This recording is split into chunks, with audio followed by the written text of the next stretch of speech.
درانو کتونکو السلام علیکم. زه محمد سلمان همدرد د حق غږ پښتو چینل خبري لنډیز کې ستاسو کوربه اوس تاسو پام را اړوم د مهمو خبرونو لنډیز ته.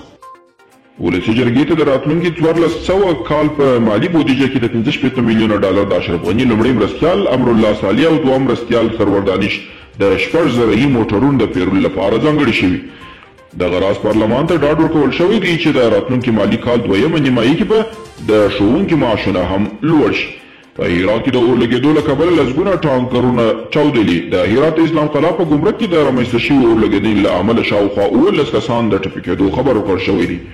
د دې اور د قابو کېدو لپاره له ایران هم مرسته غوښتل شوې وه. حمدالله مهیب طالب وایي طالبان مذاکرات نه بلکې مطلق واک غواړي. حمدالله مهیب د شنبې په ورځ د امنیت شورا له اونیزې غونډې وروسته امنیتي سکتور له مسؤلینو سره په ګډې خبرې ناستې کې وویل طالبان له چا سره مشارکت ته چمتو نه دي بلکې مطلق واک غواړي. او د امریکا کانګرس د جو بایډن له ادارې نوې غوښتنه کړې. د متحده ایالاتونو په کانګرس کې د دواړو ګوندونو د استازو په ګډون یوې ډلې د ولسمشر جو بایډن له ادارې غوښتي دي چې د 300 میلیونو ډالرو په ارزښت په ختیځه او مرکزي اروپا کې د انرژي په پروژې کې د پانګونې لپاره مخکینۍ ادارې ژمنه عملي کړي.